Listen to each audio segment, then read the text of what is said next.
Hello everyone, this is me Pratyush and this is our amazing channel cracking BSc का। अच्छा, आज हम लोग क्या पढ़ने वाले हैं बच्चों?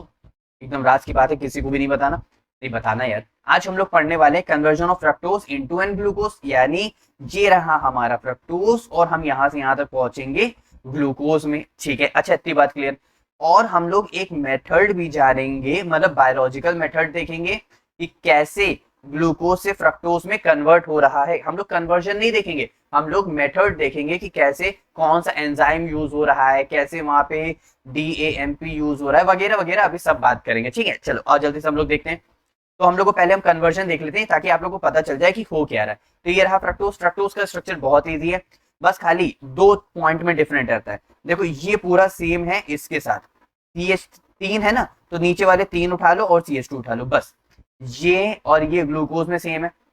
बस अगर हम बात कर रहे हैं फ्रक्टोज की, तो फ्रक्टोज के सेकंड नंबर कार्बन पे होता है कीटोन, और यहाँ पे सेकंड नंबर कार्बन पे है एल्कोहल। यहाँ पे फर्स्ट नंबर कार्बन पे है एल्कोहल, यहाँ पे फर्स्ट नंबर कार्बन पे है मेरे पास एल्डिहाइड। इसका मतलब यहाँ पे functional group first number carbon पे एल्डिहाइड है, यहाँ पे functional group second number carbon पे कीटोन, यहाँ पे एल्कोहल सेकंड नंबर कार्बन पे नहीं फर्स्ट नंबर कार्बन पे, और यहाँ पे एल्कोहल सेकंड नंबर कार्बन पे। बस इतना ही डिफरेंस है और कुछ नहीं।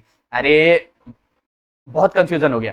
मतलब इस एल्कोहल को उठाओ फर्स्ट पे डाल दो और इस एल्डिहाइड को यहाँ पे डाल के कीटोन बना दो, बस यही है हमारा वो फ्रक्टोज। ठीक है, ये हमारा क्या है, इस एल्डिहाइड को उठाओ ऊपर, मतलब कीटोन को उठाओ ऊपर रख दो, एल्डिहाइड बना दो, और इस ग्लूकोज के मॉलिक्यूल्स को सेकंड नंबर कार्बन कर दो, बस इतना ही काम। ठीक है, तो ये हमारा ग्लूकोज से फ्रक्टोज। और चलो कन्वर्जन देख लेते हैं। ओफो, बड़ा भारी कन्वर्जन है, इतना भी भारी नहीं है, पास हो। हाँ, यहाँ पे यहाँ से हमको, ये रहा हमारा फ्रक्टोज का मॉलिक्यूल। ठीक है, हमको यहाँ से बनाना है ग्लूकोज। इसका मतलब यहाँ से हमको पहली चीज यहाँ पे एल्डिहाइड लाना है। ठीक है, और यहाँ पे जो CHO है हमको लाना है CHOH, यानी एल्कोहल ग्रुप लाना है। ठीक है, इतना ही करना है। कैसे करेंगे आप ध्यान देते हैं। हम पहले क्या करेंगे, हम इसको एल्कोहल बनाएंगे ना भाई, हमें यहाँ पे एल्कोहल चाहिए, फिर हम इसका एल्डिहाइड का बाद में कुछ देखेंगे। ये रहा मेरे पास एल्कोहल, हम इसका कर देते हैं रिडक्शन। रिडक्शन क्लास 11 का भी हमारे पास टॉपिक है, आप लोग अगर ध्यान दो। क्या कहते हैं, अगर ये एल्कोहल ग्रुप है, वो सॉरी कीटोनिक ग्रुप है, इसका हम लोग रिडक्शन करते हैं, तो यहाँ से होता क्या है, ये ब्रेक होता है, ये बॉन्ड बॉन्ड ब्रेक होता है। ठीक है, यहाँ पे क्या होता है, एक पे प्लस आता है एक पे माइनस आता है। लेकिन यहाँ पे जब भी रिडक्शन होता है तो आप लोग को एक काम करने की चीज याद करनी है कि एक H इसको दे दो, एक H इसको दे दो। भाई एक बॉन्ड ब्रेक किया, दोनों की वैलेंसी कम हुई, तो वैलेंसी सेटिस्फाइड के लिए यहाँ पे जाता है हाइड्रोजन, तो एक H इसके पास चला। इसीलिए रिडक्शन में 2 हाइड्रोजन का एडिशन होता है, और ये अंडरस्टूड होता है। रिडक्शन में 2 हाइड्रोजन का एडिशन होता है, एक H इसके पास जाता है, एक H इसके पास जाता है, तो CHOH। देखो एल्कोहल ग्रुप आ गया। ठीक है, अब हमें यहाँ पे लाना है एल्डिहाइड। अब एल्डिहाइड कैसे लाएंगे, यहाँ पे ध्यान दो। हम लोग यहाँ पे कराते हैं हाइड्रोजन पर ऑक्साइड के साथ रिएक्शन Fe3O3 के प्रेजेंस में। ठीक है, किसकी प्रेजेंस में कराते हैं, Fe3O3 के प्रेजेंस में कराते हैं। अब यहाँ पे क्या होगा, यहाँ पे अगर आप लोग को रूफ डिग्रेडेशन मेथड याद है, कौन सा मेथड, रूफ्स डिग्रेडेशन। जैसे कि आप लोग अपनी स्क्रीन पे देख सकते हैं, ये हमारा क्या है, रूफ डिग्रेडेशन मेथड का ये मैंने पूरा बना रखा है। इसका मैंने थंबनेल में आप लोग को दिखा रहा हूँ। आप इस थंबनेल के जरिए क्या कहते हैं, आप वहां पे वीडियो में जा सकते हैं, नहीं तो मैं उसका लिंक मैंने नीचे डिस्क्रिप्शन बॉक्स में दे दिया, आप वहां से भी देख सकते हैं। तो यहाँ से H2O2 पर ऑक्साइड है, यहाँ पे इसका होमोलिगेज, ये इस तरह होमोलिटिक क्लीवेज होता है, यहाँ पे रेडिकल जनरेट होता है, इसमें से एक इलेक्ट्रॉन लेता है, ये Fe3 Fe2 प्लस में कन्वर्ट होता है। ये सब मैंने रूफ डिग्रेडेशन बता रखा है। अगर आप लोगों को मतलब वहां तक उतना झंझट नहीं भी चाहिए, तो सिर्फ ध्यान रखना हाइड्रोजन पर ऑक्साइड के साथ रिएक्शन करते हैं in the presence of Fe3 plus. Fe3 plus को हम लोग बोलते हैं फेरिक। ठीक है, और ये हमारा हाइड्रोजन पर ऑक्साइड है। ये क्या करता है, इस एल्कोहल ग्रुप को ऑक्सीडाइज करके क्या बना देता है, COH यानी कार्बोक्सिलिक एसिड बना देता है। ठीक है, जैसे ये कार्बोक्सिलिक एसिड में कन्वर्ट होता है, ये हमारा ग्लूकोनिक एसिड है वो। ठीक है, हम इसको हीट करते हैं, हीट करने से ये 1 नंबर कार्बन 2 3 और ये 4 नंबर वाले कार्बन से H और इसका OH निकाल लेता है, जिसमें से ऊपर क्या बचेगा, सिर्फ C डबल बॉन्ड हो। ठीक है, और यहाँ पे ध्यान देते हैं, देखो इस तरह क्या हुआ, यहाँ से OH था, वो सॉरी यहाँ पे क्या था, CHOH ग्रुप था ना, है ना। ठीक है, अब यहाँ से क्या हुआ, यहाँ का CHOH, यहाँ का H और यहाँ का OH ग्रुप निकल गया। ठीक है, अब यहाँ पे वैलेंसी बराबर करने के लिए थोड़ा स्टाइल मारने के लिए आप चाहो तो ऑक्सीजन यहीं पे लगा सकते हो, माइनस के साथ कोई फर्क नहीं पड़ता है। सिर्फ डायरेक्ट ऐसे ज्वाइंट करा दो ऑक्सीजन के साथ, नहीं तो थोड़ा सा स्टाइल मारने के लिए मैंने इस ऑक्सीजन को यहाँ पे लगा दिया है और इस तरह, ठीक है। ये स्ट्रक्चर होता है हमारा किसका, लैक्टोज का। किसका होता है, लैक्टोज का, जो हमारे मिल्क में प्रेजेंट होता है, ठीक है। अब इसके बाद फिर हम लोग इसका कराते हैं रिडक्शन। जब हम लोग एक प्रोसेस को यूज कर लेते हैं तो हम लोग दोबारा उस प्रोसेस को यूज नहीं करते, क्योंकि उसमें उतनी ज्यादा स्ट्रेंथ नहीं रह जाती है। तो यहाँ पे क्या हो रहा है, 2 हाइड्रोजन का हम लोग वापस से यूज कर रहे हैं, रिडक्शन कर रहे हैं।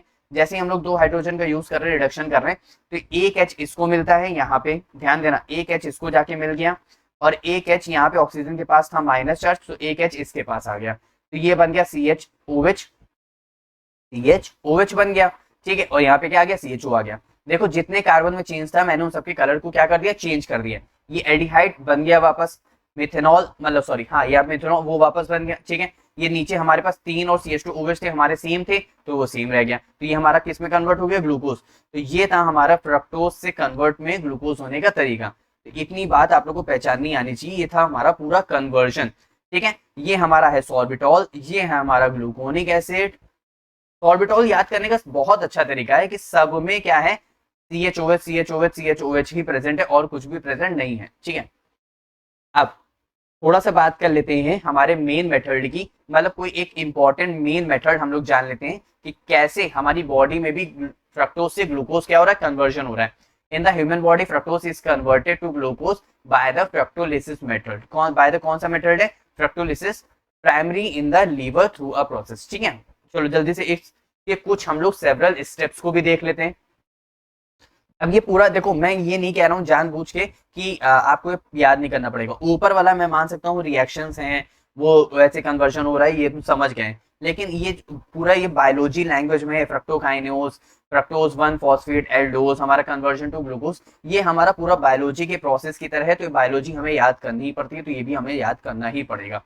तो this pathway involve several steps. पहला हमारा क्या है, फ्रक्टोकाइनेज। देखो फ्रक्टोकाइनेज एक एंजाइम है जो कि ब्रेक करता है। This enzyme phosphorylates fructose adding a phosphate group from ATP to form fructose 1 phosphate, ठीक है। फ्रक्टोज 1 फॉस्फेट मतलब कह रहा है कि मेरे पास, जैसे यहाँ पे एक डायग्राम को तुम समझ रहे हो, जो फ्रक्टोज है वो इसमें मतलब सॉरी इसमें से इसमें कन्वर्ट हो रहा है, लेकिन बीच में जो एंजाइम यूज हो रहा है वो हमारा यूज हो रहा है फ्रक्टोकाइनेज, समझ आए। यहाँ से यहाँ तक हम पहुंच रहे हैं और इसके बीच में जो एंजाइम यूज हो रहा है वो हमारा हो रहा है फ्रक्टोकाइनेज। फिर जो फ्रक्टोज 1 फॉस्फेट जो फॉर्मेशन हो रही है, इसमें से हमारे पास बनता है एल्डोलेज। क्या बनता है, एल्डोलेज बी। अब ये एल्डोलेज बी हमारे पास 2 कंपोनेंट में ब्रेक होता है, एक डाईहाइड्रोक्सी एसीटोन फॉस्फेट, इसको लिखते हैं DHAP, शॉर्ट फॉर्म में लिखते हैं, तो इस बात का ध्यान रखना। डाईहाइड्रोक्सी एसीटोन फॉस्फेट ये फॉर्मेशन होता है। और एक और हमारा टूटता है ग्लिसरॉल्डिहाइड में। किस में टूटता है, ग्लिसरॉल्डिहाइड में। अब ये वापस से टूटता है ट्राइओस फॉस्फेट में, ये वापस से टूटेगा ट्राइओस काइनेज में। ये काइनेज आ रहा है, ये फॉस्फेट आ रहा है, ये बात ध्यान रखना। फिर ये दोनों मिलके बनाते हैं ग्लिसरॉल्डिहाइड 3 फॉस्फेट। ये दोनों मिलके क्या बनाते हैं, ग्लिसरॉल्डिहाइड 3 फॉस्फेट बनाते हैं। अच्छा, ये डायरेक्टली कन्वर्ट होता है, मतलब पहली बात ये डायरेक्टली एंटर करता है ग्लूकोजेनिस में, ग्लूकोजेनिस से डायरेक्टली कन्वर्ट होता है हमारा ग्लूकोज में। तो हमारी बॉडी में जो फ्रक्टोज बन रहा है वो पहली बात हमारे पास जो क्या कहते हैं, यहाँ से फ्रक्टोज से हमारे पास बन रहा है फ्रक्टोज 1 फॉस्फेट में। बीच में एक एंजाइम यूज हो रहा है, वो हमारा एंजाइम है फ्रक्टोकाइनेज। फिर वो एल्डोज बी में टूट रहा है, एल्डोलेज बी में टूट रहा है। फिर हमारा DHAP बना रहा है, ठीक है। और उधर हमारा ग्लिसरॉल्डिहाइड बना, उधर ट्राइओस फॉस्फेट बना रहा है, उधर ट्राइओस काइनेज बना रहा है, ठीक है। अब इसको याद करने का तरीका देखो, यहाँ पे फॉस्फेट है तो यहीं पे ट्राइओस फॉस्फेट आ रहा है, ठीक है। ग्लिसरॉल्डिहाइड है तो यहाँ पे ट्राइओस काइनेज आ रहा है। अब यहाँ से जो बनेगा ग्लिसरॉल्डिहाइड 3 फॉस्फेट बनाएगा। जैसे ही ये बनाएगा तुरंत ये एंटर होता है ग्लूकोजेनिस में, फिर वहां से ये अल्टीमेटली प्रोड्यूस होता है क्या, हमारा ग्लूकोज, ठीक है। तो ये था हमारा पूरा एक मेथड जो कि जिसका नेम क्या है, फ्रक्टोलाइसिस। तो इस बात को भी आप ध्यान रखना कि हम लोग यहाँ पे क्या पढ़ रहे थे, हम लोग यहाँ पे पढ़ रहे थे पहली बात कीटोज से एल्डोज में कन्वर्ट करना, यानी फ्रक्टोज से ग्लूकोज में कन्वर्ट करना। हम लोग ने उसका कन्वर्जन भी देखा। कन्वर्जन में देखने के बाद हम लोग ने क्या कहते हैं, उसका एक मेन मेथड देखा जो हमारी बॉडी में जो इंक्लूड हो रहा है, ठीक है। अब उसकी ओवरऑल अगर मैं बात करूं, overall this process transform fructose into glucose molecules, ठीक है, that can be readily used to regenerate मतलब हाँ generate glucose in the liver ensuring a steady supply of energy for the body. तो इस तरह पूरी प्रोसेस होती है हमारी ह्यूमन बॉडी के अंदर। और अगर नॉर्मल हम लोग केमिस्ट्री की बात करें तो हमारा पूरा ये प्रोसेस है, ठीक है। अगर आप लोग से क्वेश्चन में कहता है सिर्फ कन्वर्जन, तो आप लोग इतना करोगे अगर कहता है गिव वन मेथड, कोई एक मेथड बताइए, तो हम लोग इससे भी करेंगे। Is that clear? पक्का सभी को अच्छे से समझ आया? तो अच्छे से इसको नोट कर लेना बच्चों, समझ लेना। मैं कह रहा हूं 10 जगह दे पढ़ने से अच्छा है एक जगह ही 10 बार तो पढ़ो ना, तो बहुत क्लियरिटी आती। अब इधर उधर देखना बंद करो, एकदम वीडियो बस फिनिश हो गई, ठीक है? तो 10 जगह पढ़ने से अच्छा एक जगह पढ़ो तो बहुत क्लियरिटी आती है। समझ गए? तो मिलते हैं नेक्स्ट वीडियो में नेक्स्ट टॉपिक के साथ। Bye bye.